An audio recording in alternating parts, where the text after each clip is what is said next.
Hello.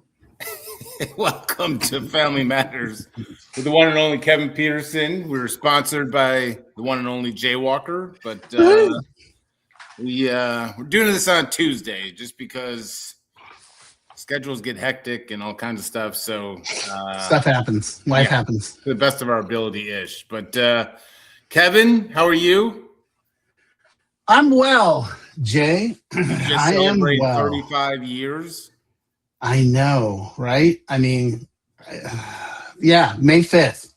May 5th, Cinco de Mayo. So, got sober in Southern California. That's how well things were going, Anytime you have something like that, my first question or thought that pops in, and I'll just ask it, is why waste May 5th? Why didn't you just say one more day, Kevin, and do May 6th?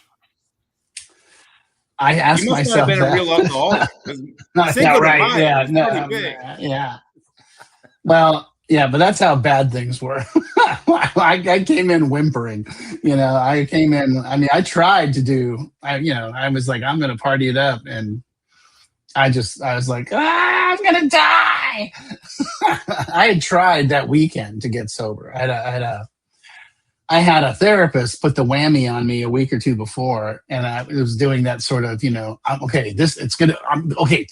It's going to be tomorrow, And then I followed the previous weekend. I was like, I'm going to do it this weekend. I'm going to do it. And I went to a friend's wedding, and you know what? I had a fucking beer, and I felt miserable. I just felt like, oh my God. I'm never going to this is never going to happen. My life is going to see shit for the rest of my life, And so May 5th, the next day was May 5th. And I was like, that's it. I quit. I can't, Yeah. And I used to be like, I just walked right in and did it. I don't know why these people keep relapsing, and I had to admit that a year before that, I had a friend of mine that was like, hey, I want to work out with you. She was a trainer. This is 1990. And she's like, you need some help. You've been putting on weight. You're smoking, and I want to help you. I'm like, okay. And she's like, let's meet tomorrow morning. I'm like, okay. Bring a notebook. Okay. Sit down at a coffee place. And she's like, okay, write this down. Number one, you're going to write down everything you eat. If it goes in your mouth, it goes on the paper. I'm like, okay, cool. And she's like, number two, no alcohol for 30 days. And I was like, huh? And she's like, no alcohol for 30 days. And I'm like, why? She's like, I want you to see how much you're going to lose weight. I mean, it's so much, calories. I was like, oh, all right. And, I survived like 10 days smoking weed every day. Okay. And I went down to Southern California to see some friends and go to some concerts. And I was just like, that's over with. And the Radiators is who I went and saw from New Orleans. And they are awesome. So the Radiators. Yeah, man, you look them up. They're the best. And so then, like a year later, when I really got sober 100% for real, I saw her, and she was like, hey, how you doing? I'm like, oh, I'm good. I got sober. She's like, yeah, I heard, I'm happy for you. She's like, hey, remember last year when we started working out together? I'm like, yeah. And she said, remember when I said, don't drink for 30 days? I'm like, yeah. She's like, I did that because I wanted you to see that you couldn't do it. And I was like, oh. And she's like, I'm a member of Al-Anon. And it was the only way I could bring it to her. And she's like, and you blew by it. You were just like, whatever. And she's like, you were not ready to hear anything I had to say. I'm like, right, got it. My bad. So how about that? Yeah. But, I'll tell you, like what you and I were talking about before we started the show, and I have another funny anecdote to tell you about. I moved back down to Los Angeles from Palo Alto and I walked into work Monday morning, 8 o'clock. the president's office at the University of Southern California, and my friend Liz King, who was the Junior secretary and college? the president. Yeah, something like that. It's like it's a vocational school, typing and shit. Um, they have a lot of Heisman trophies and national championships, but yeah, it's junior college. Yeah. Now that they joined the Big Ten, I will respect USC. So okay. Anyway, so she had offered me a job to get me on my feet, and I walked in, and she's like, "Look." I walked into her office, and I was like, "Liz, I don't know if you know this, but I never really graduated from USC." And she started laughing, and she's like, "Oh, Kevin, I'm the secretary of the president." I looked your stuff up immediately. I know you did. You have a 1.1 GPA. I mean, it was all world, baby.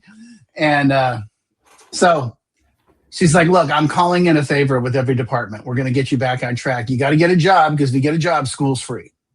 But and then once you get a job, then we got to get all the academic departments to give you one more chance. And the fact that you're sober and trying, so you stay sober, and I'll do everything in my power to help you." I was like, "Okay." And she goes, "First things first, right now, I want you to run over to the athletic department and see my friend Ron." I'm like, "Okay." I thought it was a job, And I walked in. I'm like, "Yeah, I'm going to work in the athletic department." Cute girl at the front desk who I ended up dating for a while, and she's like, "Come on." And she walks me into his office, and he stands up, and he looks just like me. And he's like, "Hi, my name's Ron. I'm alcoholic. Can I take you to a meeting tonight?" And I was like, "Yeah." And he took me to the Brentwood Men's Stag at 8 p.m. on 12,000 San Vicente Boulevard in the church, upstairs in the back on the second floor. And I walked in, and there were 100 guys that were hooting and hollering and yelling and throwing shit and having a great time. And I was like, I can do this. I can do this. And that was my first introduction to my AA, and found a sponsor, and, just kept showing up and participating. And it's been the greatest thing that ever happened in my life. I mean, literally, it saved my life. There were a series of people that saved my life. My dad was one. Liz was one. There was a therapist that all were like, "Go here, go here, go here." Okay, I'll go. So that's the quickie version of. that's pretty impressive. 35 years. Yeah. So funny story. Yesterday in our clinical, or like our leadership meeting, our CEO Steph was talking about how a big thing for us. We can talk about this. A big thing for us at Jaywalker is that these guys are coming in on with cannabis psychosis. And it's really, some families are like, yeah, whatever. I smoked weed, no big deal. And other people are like, he's schizophrenic, and we've been medicating the hell out of him, and nothing's working. And so we spend a lot of time working our way through that. And so Steph is like, "Hey, this is going to be my mission now. I'm going to start talking about this. I'm going to go to conferences. I'm going to go really lecture on the concept of cannabis psychosis, et cetera, et cetera." And that this other woman in the leadership team, she's like, "Yeah, you know what you should title it? This isn't your granddaddy's weed." And I was like, hold on. I take offense to that. Because I was thinking, it's like your dad, it's not the stuff your dad was smoking. And I interrupted the meeting. I'm like, wait a minute. No, not. And they're like, "Oh no, Kevin, you could easily be a granddaddy." And I'm like, that's not funny. Well, sometimes you just get faced with reality by accident, So yeah, sometimes you realize, they're right.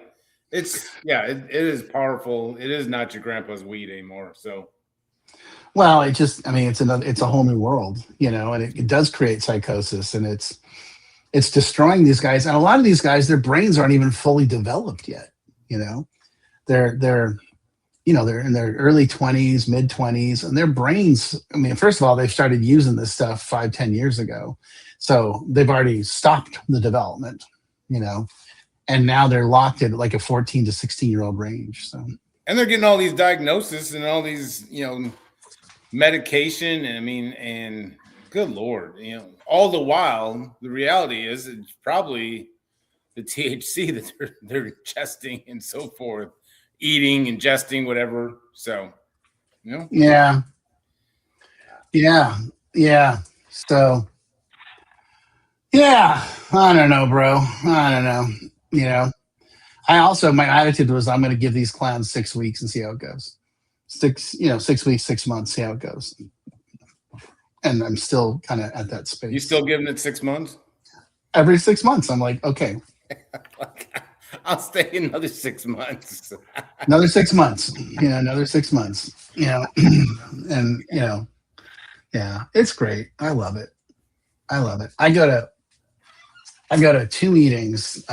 Saturday morning, I go to a meeting here in Jack's Beach at the club at 8:30 in the morning called the Goodfellas, and it can be anywhere from a dozen to 2 dozen guys. It's very low key, very easygoing, very nice guys. They're really very connected. And we go to breakfast afterwards, and it's kind of that group. And I like those guys a lot. They're good. They're solid. They're characters. And then Sunday morning at 9:00, I go to one called the Spiritual Nights, and Nights with a K, and it's at a place called Jabba, and it's in town. It's one more, and it's a little rougher. It ain't the beach, And there's about 100 or so guys in that room, and they introduce their name and their sobriety date. And I'm telling you right now, 75 to 85% of that room has less than 2 years. Really? Yeah, and I mean, I would even say less than a year. So there's a lot of guys that are hanging on, and they're desperate. And that's what I need, man. I gotta roll with those guys. I need the guys that are like, what the hell? How do I get through this? And they're living in sober livings. They're living in places that they're just trying to make it. They're just trying to stay sober, just trying to make it. And it's like, yeah, I get it. And I'm part of the group, man. They've given me a nickname and they got me a chip, and shit like that. So I loves it, Jay. Well, in Tennessee, you don't say your sobriety date. You just introduce yourself. And I'm not a big fan of this because I need everybody in the room to know that I have 17 years. And so I found myself working that into, I have several years of sobriety, but, it's amazing how ego kind of creeps into it. So, who cares if you're not sharing your sobriety date? But yeah, I've never done that before. That's something they do here a little bit. And it kind of like, oh, yeah, it's not a Colorado thing. Texas, definitely not. All I really know is Texas, and so that's where I got. But yeah. And it helped me. It's all how you view it and how you're raised, like any kid or something. But like I knew when I was new, I appreciated because I kind of knew who to kind of talk to and kind of hang out with, and lo and behold, those are the guys that 30 plus years, and I got 2 or 3 years, and I'm going to coffees and breakfast and dinners with, and I needed that in my life. So I guess it all comes down to communicating, and one of the biggest things I've found that I'm not you go from Texas where everyone knew me in Dallas to a new place, and like I just want to be known, like I want invites to all these, but you gotta talk, you gotta converse. You can't just magically just show up. Yeah, man, you gotta stick your hand out. You gotta get in the middle of the boat. Well, sometimes my boat is sinking. Sometimes I just have a canoe, Well, so get in the middle of the canoe. Go saddle up to the other guys in the canoe and just say, hey man, I need some help. That's I'll tell you, the hardest thing about staying sober is asking for help. And just no matter who you are, no matter what you are, you got to ask for help. And well, 35 years, amazing. I'll catch up with you one of these days. I'm closing in fast. I'm closing in fast. So. All right. We do this to the best of our ability. We answer questions, calm fears, try to stump Kevin, maybe make you laugh here and there. But anyway, We got one that I want to get to, and it's I don't know if people, I think they really just want to they just think this is a question, but some of these questions I honestly ponder for several days. And it sounds exciting. Well, I actually overanalyze sometimes. So sometimes it's just as simple. So talk to my sponsor about some of my overanalyzation. But so we have a wife. Husband is in the throes of addiction. And she ultimately here's paraphrasing. I'll do the best job. So she obviously is not in love with the person that he has become within this addiction. And it's making me wonder, questioning whether I ever loved him to begin with, because he's always been, recreational drug use and drinking. I find myself kind of fantasizing about him getting sober and who the guy that he would become. Yeah.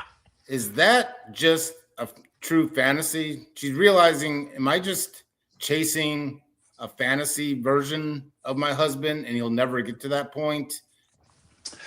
Well, great question. It makes you think. Yeah, I mean, I really get it. I totally get it. I understand where she's coming from. And the reality is that we can't answer that question. Is the person that you're in love with there? I mean, I think initially when you first met him, you probably fell in love with all the good parts of him. So I'd like to say, sure, there's some really great parts about him there. The problem is that the bad parts have taken over, and right now you can't see it. And I get that. Oh my God, I totally get that. I mean, I've heard that a few times, back in the day, and it's like, I really love you and you're really fun to be with, but I just never know who's going to show up, if they're going to show up, and I'm like, yeah, I know. And then, okay, here's the answer. You got to work on you. But I know you don't want to hear that. And I know you're like, that doesn't answer my question. Yeah, it does. You're still focused on how do I get him sober? That's not the question. The question is, how do I take care of myself in this process? How do I deal with this? And I would tell you, get a good therapist that understands addiction and trauma and codependency and start doing that work. And then I would highly recommend some 12-step work, Codements Anonymous, Nar-Anon, Al-Anon, whatever works for you. And you can buy the books and just check them out yourself, whatever. I mean, but I think that's going to be your best bet because, one of the things I always say is you can't expect the alcoholic or addict to do something you're not going to do. Like any good leader of a corporation or a team or anything, you have to be the change, not wait for them to change and then get mad at them for not changing. You have to be the change, and you have to lead. You have to lead by example. And when you do that, it forces them to pay attention because you're changing the system. And when the system changes, they have to change or they won't be part of the system anymore. A long answer. It's such a long-winded answer, but that's really the truth, And that's what happened to me. It's what happened to you. My parents were like, we love you, but you're out. And until you get sober, just no. Negative. And I was like, oh, they're going to play this game again. They locked it up, man. What I think about is, and I never thought about this in my days of analyzing this question, is what if she put some work into herself and imagine the person that she would become if she got healthier and took care of herself more, healthy boundaries, so forth like that, and not necessarily talk about the person that he's going to become if he gets sober. Imagine the person she's going to become if she starts taking care of herself and drawing some healthy boundaries. So, you have a different way of looking at it. You make me think, Kevin Petersen. Sorry. I hate to be that way. Yeah, I know. Give me a migraine or something. We have a bunch, and I'm sure we've always touched on it, but when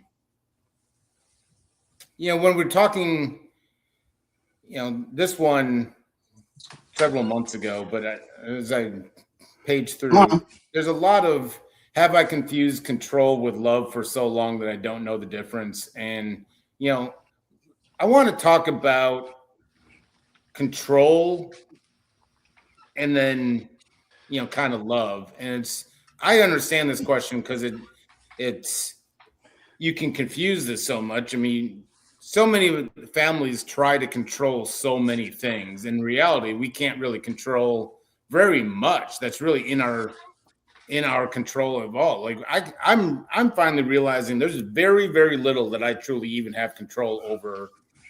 Yep. And it's just real simple how I show up, my behaviors and so forth.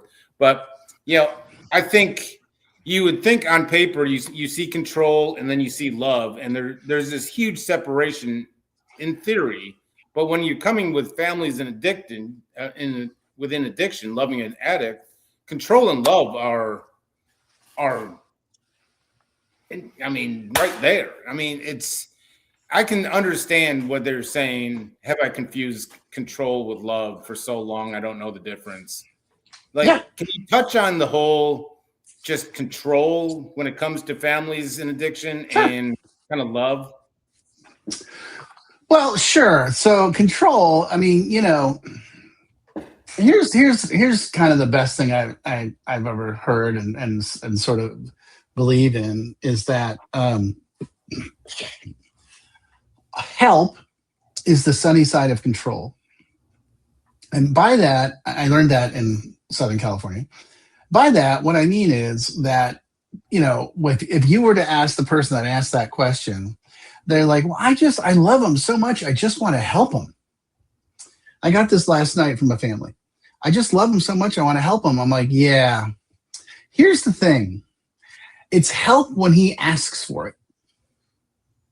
Otherwise, it's you controlling him. And you may be coming from a loving space. You may be right in how to deal with whatever's going on. But he didn't ask for your help. And if you really love someone, you're going to allow them to learn stuff on their own. Loving someone is not protecting them from making mistakes. That's not love. Love is about saying, I'm here for you even when you make mistakes.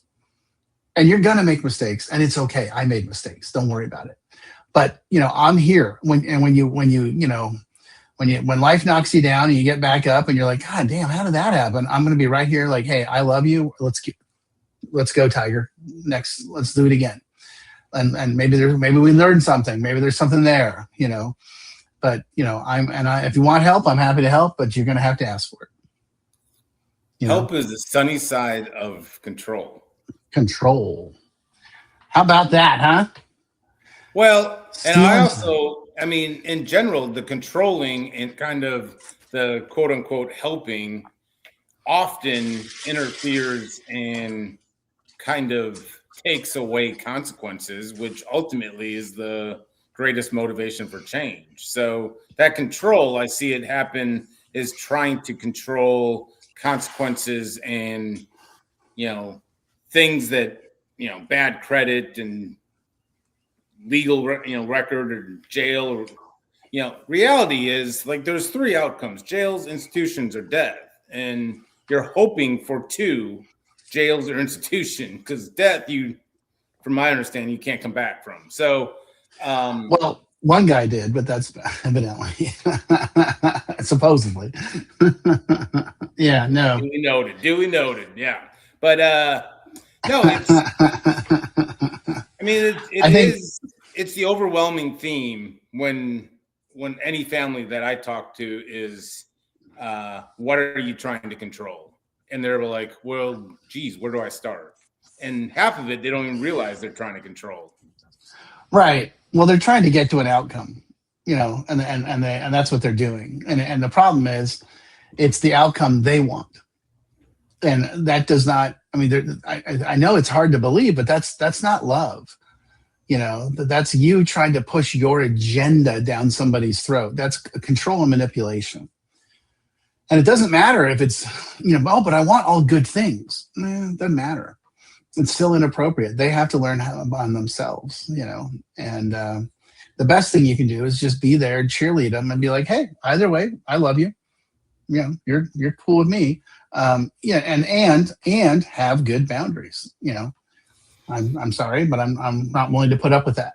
I love you. I'll always love you, but I'm not going to put up with that kind of behavior. It's tough. Yeah, well, it is. Yeah. God bless families. And I think the shocking thing is this family recovery kind of blanket statement. But, in general, family recovery, I think, is just kind of people are finally realizing, and I hope more and more people, facilities, and within the treatment space invest more in family recovery, because from the more and more I do it, the more and more I realize that there's, you need to help the family before sometimes even trying to help the addict or alcoholic. So. Oh, it's helping the family is the best way to help the addict alcoholic. Because if the family changes, the guy has to change if he wants to be part of the family. Yeah. And that's tough, right? Because you're kind of throwing it on you're spinning it. They're like, what do you mean? He's the one that's got this, he's got to change. I'm like, right. But the best way to make that happen is by you guys changing and saying, oh, we're not going to tolerate that anymore. Yeah.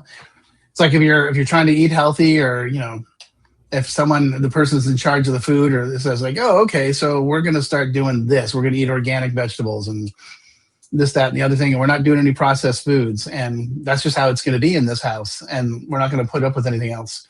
And, if you want to eat here, that's what you're going to eat. I'll start eating healthier on Monday, Kevin. Lay off me, all right? Yeah. I wasn't saying that. I've been saying that for, I can't tell you how many years. Talk about procrastination. I can write a thesis on procrastination. Tomorrow. Yeah. Sobriety.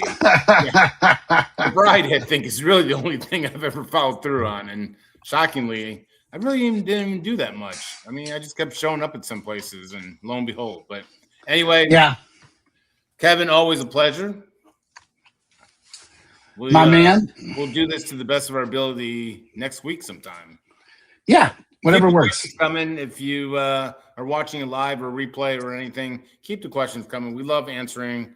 The more questions you send, the less Kevin and I actually talk. So, yeah, less I got to fill time talking about me. Which, I'm happy to do. So, my favorite topic, me. That's why I love it. Let's do a speaker meeting. Jay, do you want to speak? Absolutely. I know about this topic. This is my favorite topic. Every week we should be doing this. I'll see you next week. All right, bro.